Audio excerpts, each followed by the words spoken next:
اعوذ باللہ من الشیطان الرجیم بسم اللہ الرحمن الرحیم وَإِذْ أَخَذْنَا مِيثَاقَ النَّبِيِّينَ لَمَا آتَيْتُكُم مِّن كِتَابٍ وَحِكْمَةٍ ثُمَّ جَاءَكُمْ رَسُولٌ مُّصَدِّقٌ لِّمَا مَعَكُمْ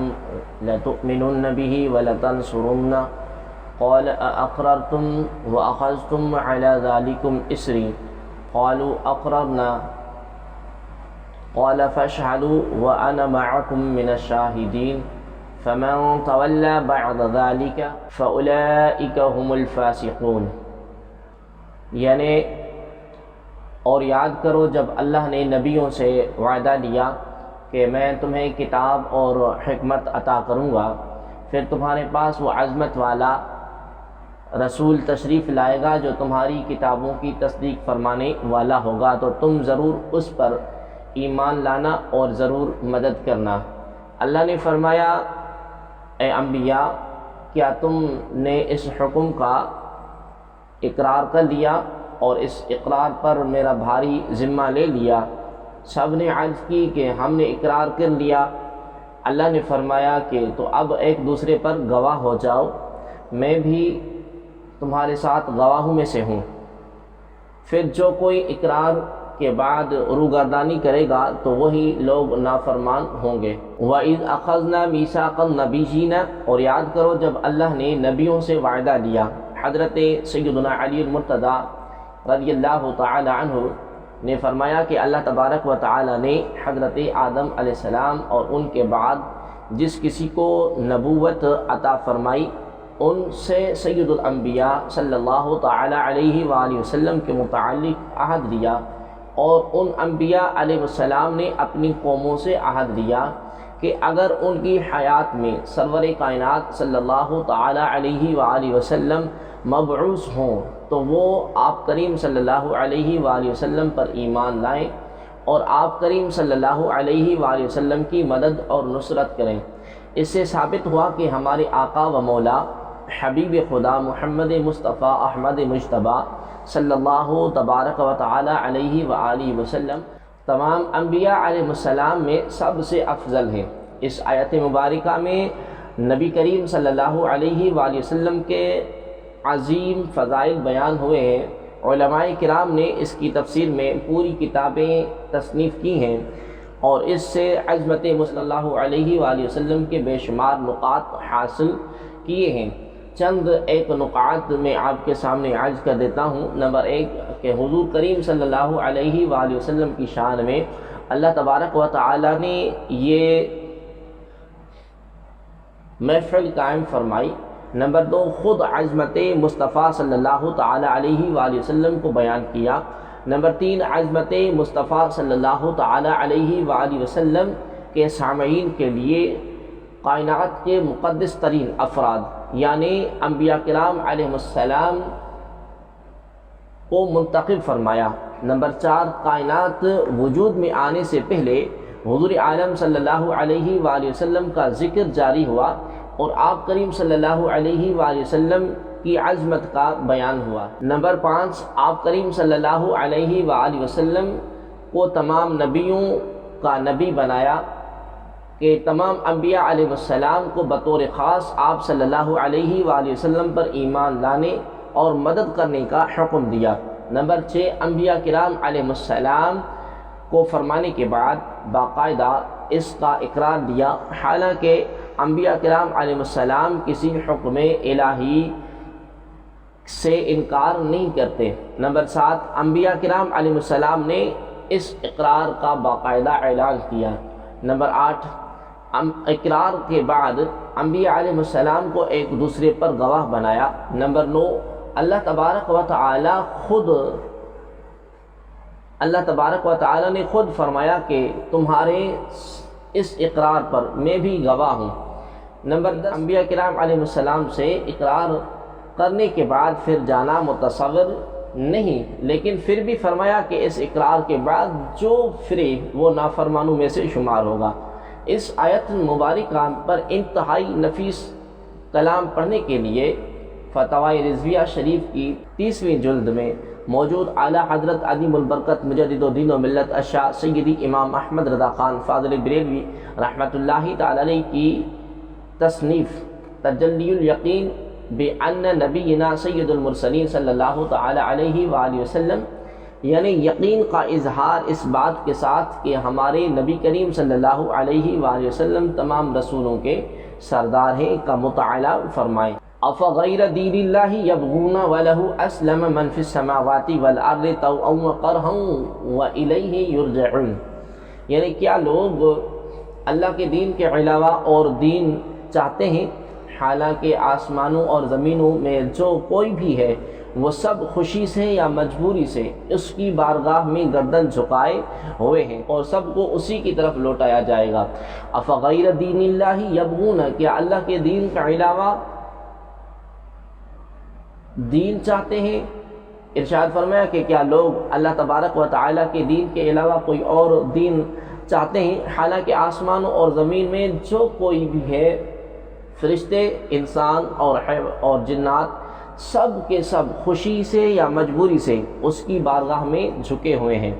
فرشتے تو یوں خوشی سے فرما بردار ہیں کہ اللہ تبارک و تعالی نے انہیں پیدا ہی معصومیت پر کیا ہے، اور مسلمان جن اور انسان اس طرح کے دلائل میں نظر کر کے اور انصاف اختیار کر کے فرما بردار ہیں۔ یہ اطاعت اور فرما برداری مفید بھی ہے، جبکہ کافر کسی خوف یا موت کے وقت عذاب دیکھ لینے کے وقت گردن جھکا دیتے ہیں، لیکن اس وقت کا ایمان قیامت میں نفع نہ دے گا۔ قل آمنا باللہ وما انزل علینا وما انزل علی ابراہیم واسماعیل واسحاق ویعقوب والاسباط وما اوتی موسیٰ وعیسیٰ والنبیون من ربهم لا نفرق بین احد منہم ونحن له مسلمون، اور تم یوں کہو کہ ہم اللہ پر جو ہمارے اوپر نازل کیا گیا ہے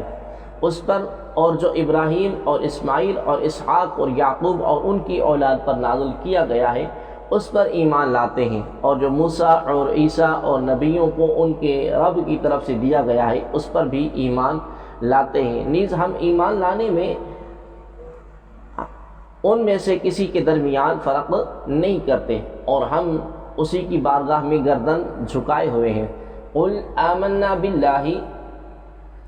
اور تم یوں کہو کہ ہم اللہ پر ایمان لاتے ہیں۔ یہودیوں اور عیسائیوں نے یوں کہا، تو عیسائیوں نے تو یہ کیا کہ کچھ نبیوں اور کتابوں پر ایمان لائے اور کچھ پر نہیں۔ ان کے مقابلے میں مسلمانوں سے فرمایا جا رہا ہے کہ تم سب نبیوں اور سب کتابوں پر ایمان لاؤ، خواہ وہ ابراہیمی صحیفے ہوں یا حضرت موسیٰ اور عیسیٰ علیہ السلام کی کتابیں یا دیگر انبیاء کرام علیہ السلام کے صحیفے، ہمیں سب کو ماننے کا حکم ہے۔ البتہ ہمارا عمل صرف قرآن پر ہوگا، ہماری اطاعت اور اتباع صرف حضور پرنور صلی اللہ علیہ وآلہ وسلم کی ہوگی۔ وَمَن يَبْتَغِ غَيْرَ الْإِسْلَامِ دِينًا فَلَن يُقْبَلَ مِنْهُ وَهُوَ فِي الْآخِرَةِ مِنَ الْخَاسِرِينَ، اور جو کوئی اسلام لانے کے علاوہ کوئی اور دین چاہے گا تو وہ اس سے ہرگز قبول نہ کیا جائے گا، اور وہ آخرت میں نقصان اٹھانے والوں میں سے ہوگا۔ وَمَن يَبْتَغِ غَيْرَ الْإِسْلَامِ دِينًا، اور جو کوئی اسلام کے علاوہ کوئی اور دین چاہے گا تو اللہ تبارک و تعالیٰ نے واضح طور پر قرآن میں کئی جگہ فرما دیا کہ اللہ تبارک و تعالیٰ کے نزدیک پسندیدہ دین صرف اسلام، اور اسلام کے علاوہ کوئی دین اللہ تبارک و تعالیٰ کی بارگاہ میں اس زمانے میں معتبر نہیں۔ اسلام کے علاوہ کوئی کسی دین کی اخلاقی باتوں پر جتنا چاہے عمل کر لے، جب تک مکمل طور پر عقیدہ اسلام کو اختیار نہیں کرے گا اس کا کوئی عمل بارگاہ الہی میں مقبول نہیں۔ اور اب اسلام سے مراد وہ دین ہے جسے حضرت محمد مصطفیٰ صلی اللہ تعالی علیہ وآلہ وسلم لے کر آئے ہیں۔ کیف یہدی اللہ قوما کفروا بعد ایمانہم وشہدوا ان الرسول حق وجاءہم البینات واللہ لا یہدی القوم الظالمین، اللہ ایسی قوم کو کیسے ہدایت دے گا جنہوں نے ایمان کے بعد کفر کو اختیار کیا اور وہ اس بات کی گواہی دے چکے تھے کہ یہ رسول سچا ہے، اور ان لوگوں کے پاس روشن نشانیاں بھی آ چکی تھیں، اور اللہ ظالموں کو ہدایت نہیں دیتا۔ کیف یہدی اللہ قوما کفروا بعد ایمانہم، اللہ ایسی قوم کو کیسے ہدایت دے گا جنہوں نے ایمان کے بعد کفر کو اختیار کیا۔ حضرت عبداللہ بن عباس رضی اللہ تعالی عنہما نے فرمایا کہ یہ آیت ان یہودیوں اور عیسائی علماء کے متعلق نازل ہوئی جو نبی آخر زمان صلی اللہ تعالی علیہ وآلہ وسلم کی تشریف آوری سے پہلے لوگوں کو خوشخبریاں دیتے تھے، تاجدار رسالت صلی اللہ علیہ وآلہ وسلم کے طفیل سے دعائیں کرتے تھے، لیکن آپ کریم صلی اللہ تعالی علیہ وآلہ وسلم کی تشریف آوری کے بعد مفادات اور حسد کی وجہ سے آپ کریم صلی اللہ علیہ وآلہ وسلم کے مخالف ہو گئے۔ ان کے بارے میں فرمایا کہ اللہ تبارک و تعالی ایسی قوم کو ہدایت کیوں دے گا جنہوں نے ایمان کے بعد کفر کو اختیار کیا، حالانکہ پہلے وہ اس بات کی گواہی دے چکے تھے کہ یہ رسول سچا ہے۔ مراد یہ ہے کہ اللہ تبارک و تعالی ایسی قوم کو کیسے ایمان کی توفیق دے جو جان پہچان کر منکر ہو گئی ہو، یعنی ایسوں کو ہدایت نہیں ملتی۔ اس سے معلوم ہوا کہ جان بوجھ کر حق کا انکار کرنا حق کا انکار کرنے کی بہت نحوست ہے۔ نیز معلوم ہوا کہ حسد نہایت خبیث بیماری ہے، اس کی وجہ سے آدمی جانتے بوجھتے انکار کر دیتا ہے، اور یہ حسد بعض اوقات کفر تک پہنچا دیتا ہے۔ اولئک جزاؤہم ان علیہم لعنت اللہ والملائکۃ والناس اجمعین خالدین فیہا لا یخفف عنہم العذاب ولا هم ینظرون الا الذین تابوا من بعد ذلک واصلحوا فان اللہ غفور رحیم۔ یہی وہ لوگ ہیں جن کا بدلہ یہ ہے کہ ان پر اللہ کی اور فرشتوں کی اور انسانوں سب کی لعنت ہے، ہمیشہ اس میں رہیں گے، نہ ان سے عذاب ہلکا ہوگا اور نہ انہیں مہلت دی جائے گی،